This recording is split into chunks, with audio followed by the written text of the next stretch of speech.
Acompanhe agora mais um tema doutrinário do Evangelho de Jesus. Boa noite, sejam bem-vindos. A introdução do Evangelho ela é bastante extensa, portanto, a gente sugere que leiam em casa, dê seguimento, porque é muito importante que a gente saiba, é a apresentação do livro, a introdução do livro, que a gente saiba por que a gente está estudando o Evangelho segundo o Espiritismo. E a gente viu, nesse primeiro parágrafo, que está falando que, se pudéssemos dividir o Evangelho em uma questão didática, ele seria dividido em 5 partes.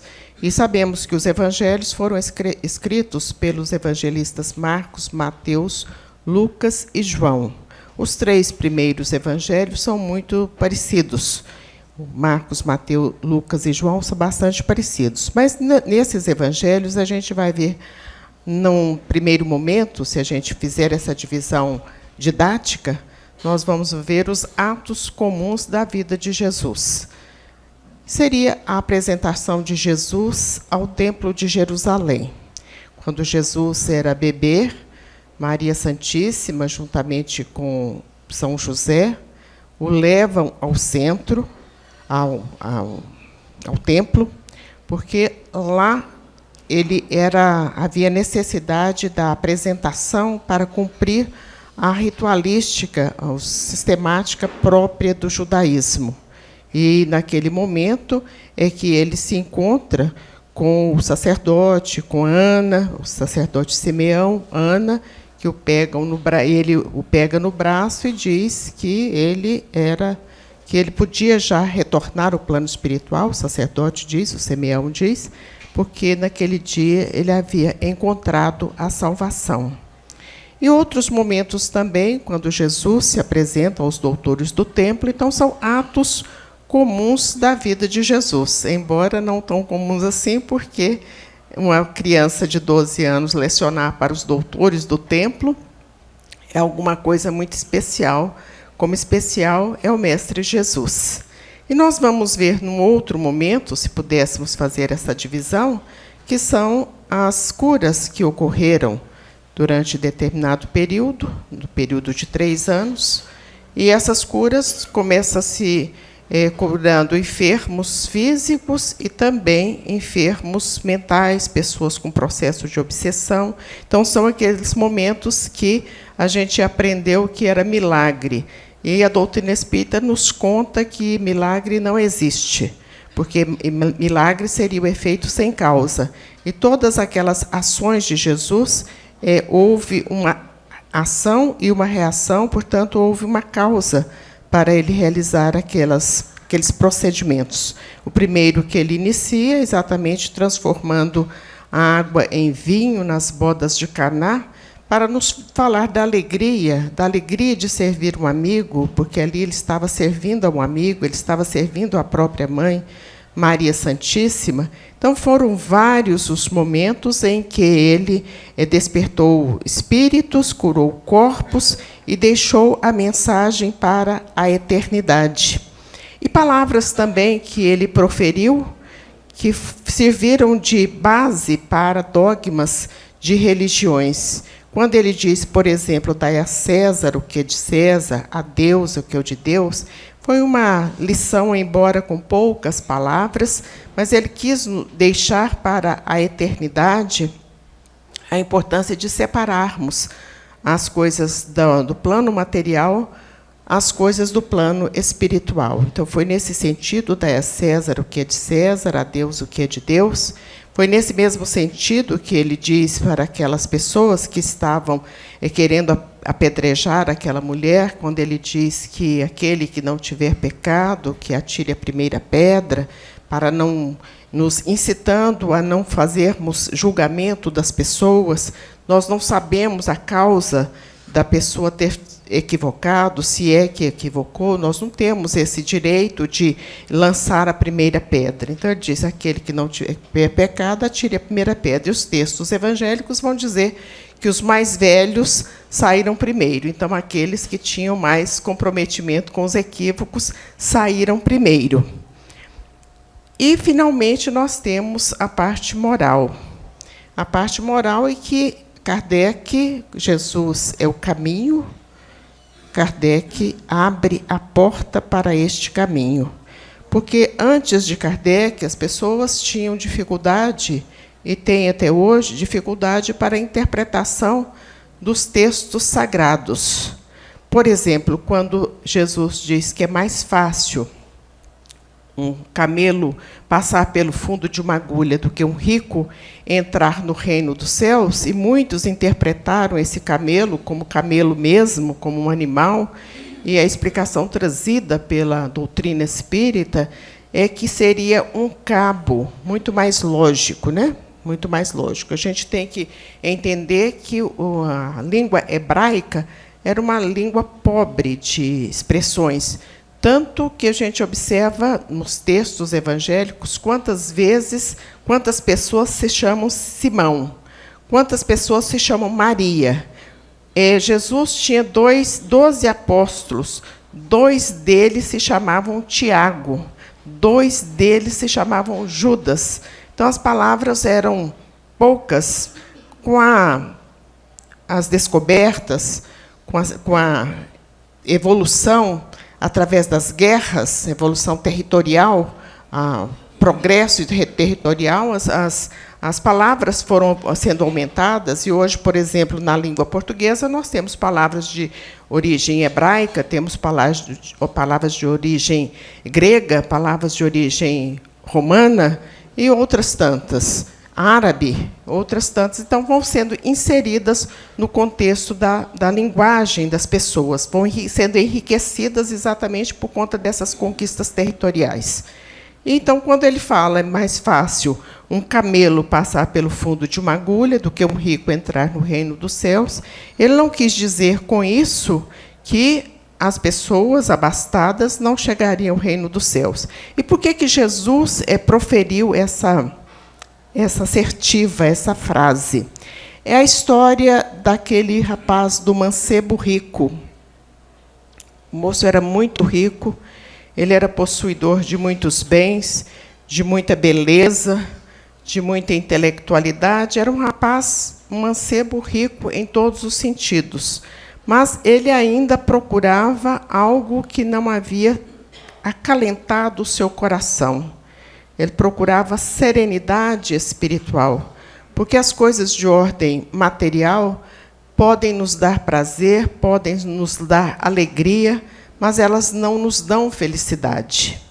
Por isso é que Kardec diz que a felicidade, a pessoa feliz, é aquela que, nos aspectos materiais, tem a posse do necessário, e, nos aspectos morais, é a paz de consciência. Portanto, não é aquele mais rico que vai ser o mais feliz.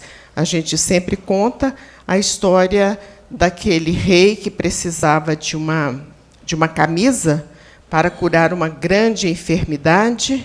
O sábio do reino disse que ele só seria curado se ele vestisse a camisa do homem feliz, e ele determinou que os seus vassalos, que todas aquelas pessoas que o cercavam, saíssem procurando o homem feliz e trouxesse a camisa para que ele a vestisse.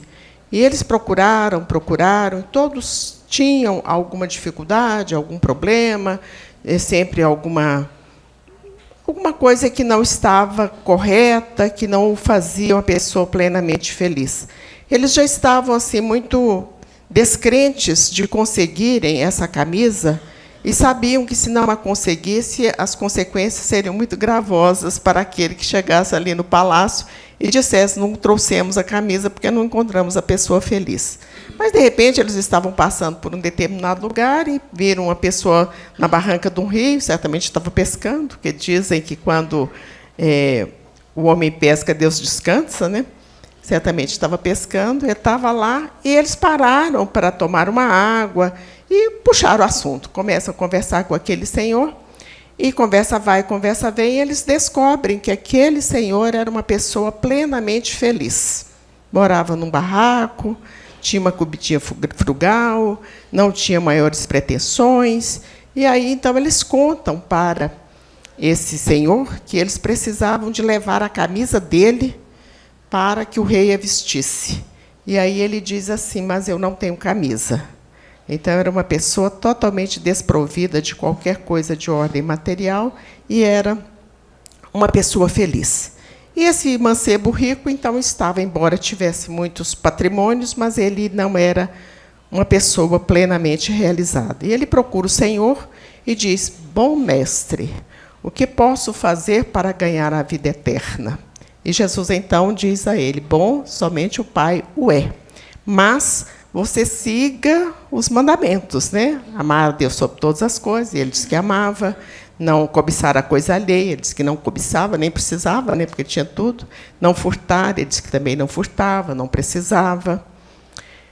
Não matar. Ele também disse que não matava. E aí, então, Jesus diz a ele: então, você deixa tudo o que tem e segue-me. E aí ele diz: mas agora, mas. É o mas, né, da nossa vida. Mas agora eu não posso, porque vai ter um torneio de biga lá em Cesareia Marítima. Cesareia Marítima é uma cidade da região lá da Terra Santa, onde o rei Herodes o Grande fez grandes, implementou muitas coisas lá. Tinha um porto enorme, palácios, casas belíssimas, tudo muito maravilhoso nessa região da Cesareia Marítima, e o nome é exatamente para homenagear o César romano. E ele diz: eu tenho uma corrida de biga, e não posso hoje dispor dos meus bens e nem do meu tempo, porque eu tenho que cumprir esse compromisso. E aí ele diz que ele ia ganhar o troféu. Ele corria muito bem, o cavalo dele era muito adestrado, muito bom. Ele ia ganhar o troféu, que seria a glória para Israel, que estava tão deprimida com toda aquela conquista, com toda aquela subjugação do povo romano. E aí, então, Jesus profere essa frase, né? É mais fácil um rico entrar no reino dos céus, é mais fácil um camelo passar pelo fundo da agulha, porque um rico entrar no reino dos céus. Ele quis dizer que aquele rapaz ainda estava muito envolvido nas ilusões, na coisa imediata da vida. Primeiramente, eu vou correr de biga e depois eu venho para fazer as oferendas e também se me destituir de tudo que eu tenho. Mas aconteceu que, quando ele vai para essa corrida de biga, ele é acidentado. E ele perde o corpo físico, retorna ao plano espiritual nessas condições, quer dizer, não cumpriu aquilo que ele havia proposto a Jesus cumprir. Ele desencarna antes da hora. Então, esse mas é que faz a diferença na nossa vida, porque a gente quer realmente fazer tudo certinho. Todo mundo quer fazer tudo certinho, mas aí nós complicamos, porque a gente imagina assim: não, eu quero conviver bem com as pessoas, mas ela tem que me pedir perdão, ela tem que fazer as coisas do jeito que eu quero. Mas nesse mas também foi onde o senador Públio Lentulus, quando ele percebeu o equívoco que ele havia cometido com relação à esposa Lívia, e ele imaginou, porque a gente tem muitas boas intenções, né? Todos nós temos boas intenções. O difícil é colocar essas boas intenções em prática. E ele, então, imaginou que, no outro dia, ia ter uma grande festa no Circo de Roma, ele seria homenageado, e ele ia pegar aquela homenagem que ele ia receber e depositar aos pés dela, da Lívia, a esposa. Só que ele foi para a festa, e ela antes já havia saído de casa e tinha ido para uma reunião de cristãos, porque ela já era cristã. E nessa reunião de cristãos, ela é presa, levada para o circo, ela troca a roupa que ela estava usando, que era uma roupa de patrícia, quer dizer, de nobre, com a Ana, que era a serviçal dela. Portanto, a Ana foi libertada, porque imaginaram que ela, que era romana, e a senhora ficou detida ali no Circo de Roma, e ela é levada, depois eles são entregue às feras e depois incinerado o que sobrou do corpo, e ele estava lá assistindo toda essa cena da esposa sendo martirizada, porém ele não sabia que ela estava naquela situação. E como esse mas dele foi muito contundente, eu quero fazer as pazes com ela, mas eu vou primeiro lá no circo para receber as homenagens da terra. E quando ele chega em casa com as oferendas, com a homenagem para entregar à sua esposa, ela não estava. E ele pergunta, e a Ana conta a história, o que havia acontecido. Ele volta ao circo, chega lá, estavam alguns soldados disputando um medalhão, e ele vê que aquele medalhão era o medalhão que ele havia entregue a ela quando do compromisso de noivado. Então, esse mas fez muita diferença. E esse mas é que muitas vezes faz a diferença na nossa vida também. Eu quero ser melhor, mas eu espero que aconteça isso. Eu quero trabalhar para o bem, mas eu tenho que aposentar, eu tenho que ganhar mais dinheiro, meus filhos têm que crescer, minha mãe, minha sogra, e por aí vai, e o tempo vai passando. E hoje nós nos perguntamos o que nós estamos fazendo de bom e de bem para conosco mesmo e para com a humanidade. O que nós estamos fazendo? Porque Kardec diz que não basta não fazer o mal, é necessário fazer o bem. Esse bem vai começar conosco, porque ninguém dá aquilo que não tem. Então, se nós não temos condições de nos harmonizarmos, nós não temos condições de levar a harmonia às outras pessoas. Se nós queremos um lar pacificado, há necessidade da gente, de nós primeiramente, nos pacificarmos, para depois pacificar as outras pessoas. Estava falando há pouco com os meninos ali na sala de estudo, lembrando que esse estudo é um estudo muito importante, que todos os médiuns devem se preparar, ficar ali dentro da sala, estudando, se harmonizando para transmitir os passes com muita harmonia. E estava comentando que tem um livro que se chama Nossa Vida no Além. Esse livro é da doutora Marlene Nobre, ela desencarnou tem 1 ano e meio, mais ou menos. Ela foi presidente da Associação Médica Espírita do Brasil Internacional. E ela traz as interpretações das obras de André Luiz. E isso é muito interessante, muito bom, porque é a visão dela como cientista. Porque existem algumas obras que pessoas que não têm uma formação acadêmica mais apropriada têm mais dificuldade de entender esses livros. Por isso é que o Chico disse, em determinado momento, que alguém disse a ele assim, olha, Evolução em Dois Mundos, eu já sei direitinho. Ele falou assim, nossa, que maravilha, porque eu que recebi o livro até hoje eu não sei. Porque isso é a modéstia do Chico, né? Claro que ele sabia, mas ele dizia assim. Então, Mecanismos da Mediunidade, Evolução em Dois Mundos, que são os livros que ele recebeu, e que são muito voltados para a área da ciência, ela traz essas explicações uma facilidade para uma pessoa que seja leiga. E, nesse livro, Nossa Vida no Além, ela faz comentários sobre diversos livros da obra do Chico Xavier. E, entre os livros que ela está fazendo comentário, ela está falando sobre o Voltaire. Voltaire é um livro do irmão Jacó, e, na verdade, ele se chamava Frederico Figner. Ele era um diretor da Federação Espírita Brasileira, e ele, quando desencarnou, ele imaginou, né, que ele ia ter assim muita luminosidade, ia ser um espírito muito reconhecida, a luminosidade dele, e, quando ele desencarna, ele percebe que ele era bastante opaco, porque a gente imagina que, pelo fato de estar dentro do centro espírita, ser espírita, a gente já está com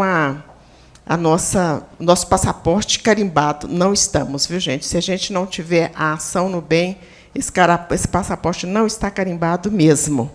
E aí ela faz o comentário sobre esse livro, e, num determinado momento, o Fred Figner, ou Jacó, e ele coloca esse nome de Jacó por conta de uma questão jurídica que aconteceu lá com Humberto de Campos, então ele se intitula Jacó, para não ter mais dificuldades com o médium e nem com a Federação Espírita Brasileira. E aí, então, ele fala assim, mas como é que vai ser essa travessia? Eles estavam indo para as moradas mais aprazíveis do plano espiritual. Como é que vai ser essa travessia? E o espírito que está com ele, que está dando assistência a ele, diz assim: a desorganização é patrimônio único dos círculos terrestres e das regiões inferiores do plano espiritual. Olha, gente, nós vamos sair daqui com isso na nossa cabeça. Porque gente desorganizado é sinal de inferioridade espiritual. Foi o que ele falou aqui, não estou inventando, não. Ele falou, está aqui no livro, ó, esse livrinho aqui que chama Nossa Vida no Além. E essa desorganização ela pode ser de tantas maneiras, né, que nós podemos ser desorganizados com a casa, com a cozinha, com a geladeira, com a própria vida, com o horário, com o dinheiro, com tudo. Então, se nós ainda não temos essa disciplina para conosco, para com as coisas que nos rodeiam, como é que nós estamos pretendendo ser espíritos iluminados? Então, há necessidade, sim, da gente fazer essa reflexão à luz do Evangelho de Jesus, que estamos reiniciando o estudo.